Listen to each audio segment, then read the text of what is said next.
Manufactured విట్నెస్లు. అంటే ఒక నేరంతో ఒక మనిషికి సంబంధం ఉండదు, కానీ ఏకంగా వీళ్ళకి సంబంధించిన ఒక వ్యక్తిని క్రియేట్ చేస్తున్నారు. ఆయన చేత ఆయనను అప్రూవర్ అంటున్నారు, ఆయన చేత ఇష్టం వచ్చిన మాటలు మాట్లాడిస్తున్నారు, ఒక ఎవిడెన్స్ మ్యానుఫ్యాక్చర్డ్ ఎవిడెన్స్ క్రియేట్ చేయిస్తున్నారు. ఆ మనిషితో ఈ మనిషి పేరు చెప్పిస్తున్నారు, ఈ మనిషిని ఇలా అరెస్ట్ చేస్తూ ఉన్నారు. ఇంతవరకు ఎప్పుడు హిస్టరీలో ఇటువంటి కార్యక్రమాలు ఎప్పుడు జరగల. ఒక తప్పుడు సాంప్రదాయానికి పెద్ద మనిషి చంద్రబాబు నాయుడు గారు ఈరోజు బీజం వేస్తూ ఉన్నాడు. ప్రతి నియోజకవర్గంలో కూడా పాత కేసులు ఏమేమి ఉన్నాయని చెప్పి తవ్వుతున్నారు. ఆయన పాత కేసులలో ఇప్పుడు మన ఎమ్మెల్యే క్యాండిడేట్లను ఎలా ఇరికించాలి అని చెప్పి, ఆ కేసుల్లో ఎలా ఇరికించాలి అని చెప్పి ఇప్పుడు చూస్తూ ఉన్నారు. ఏ తప్పు జరగకపోయినా కూడా యాక్టివ్గా ఎవడైనా కార్పొరేటర్ ఉన్నా, ఎవడైనా ఎంపీటీసీ ఉన్నా, ఎవడైనా జెడ్పీటీసీ ఉన్నా, లేకపోతే ఎవరైనా లీడర్ ఉన్నా సరే విజిలెన్స్లో ఎలా ఇరికించాలా, తప్పుడు కేసు ఎలా పెట్టించాలా అనే సంస్కృతితోనే ఈరోజు పాలన సాగుతూ ఉంది.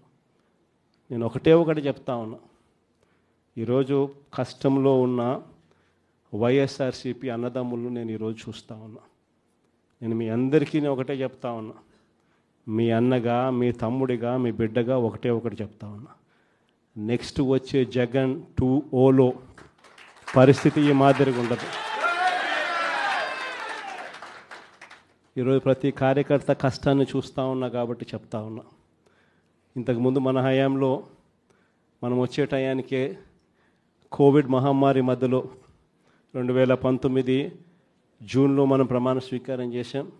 ఆ తర్వాత ఆ మార్చిలోనే ముగియక మునిపే, ఒక సంవత్సరం కూడా సరిగ్గా ముగియక మునిపే 2020 మార్చి వచ్చేసరికి వెంటనే కోవిడ్ వచ్చింది.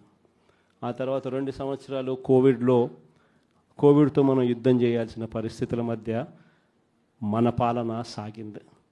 బహుశా కార్యకర్తలకు అనుకున్న మేరకు బహుశా నేను చేయలేకపోయి ఉండొచ్చు, కానీ ఇవాళ ఒకటే చెప్తా ఉన్నా, ఈరోజు ఈ కష్టాన్ని చూసిన వ్యక్తిగా చెప్తా ఉన్నా, రేపొద్దున ఇలా ఉండదు. రేపొద్దున జరిగే ప్రతి విషయంలోనూ వైఎస్ఆర్సీపీకి కార్యకర్తే నెంబర్ 1గా ఉంటాడని మాత్రం ఖచ్చితంగా చెప్తా ఉన్నా. ప్రతి కార్యకర్తకు నేను ఒకటే చెప్తా ఉన్నా, ఎవడెవడైతే మీకు అన్యాయం చేశాడో పర్వాలా, అన్యాయం చేయండి, చేయించుకుంటాం, టైం మీది, కానియండి, కొట్టండి అని చెప్పండి.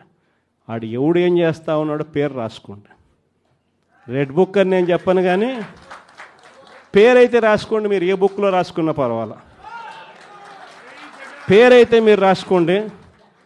దాని తర్వాత మాత్రం అన్యాయం చేసినోనికి సినిమా మాత్రం మనం చూపిస్తామని చెప్తాను. ఆ మనిషి రిటైర్డ్ అయి ఉన్నా కూడా లాక్కొని వస్తా, ఆ మనిషి దేశం ఇరిచిపెట్టిపోయినా లాక్కొని వస్తా. ఎవరిని వదిలిపెట్టేది ఉండదు. ఒక్కొక్కడికి మాత్రం సినిమా మాత్రం ఎలా చూపించానో అలా చూపిస్తామని మాత్రం చెప్తాను. ఖచ్చితంగా ఏదైతే నాటుతున్నారో, ఏదైతే ఇత్తుతున్నారో, ఇది రెండింతలు వీళ్ళకు పండే కార్యక్రమం కూడా జరుగుతుందని మాత్రం ప్రతి కార్యకర్తకు గట్టిగా చెప్పండి.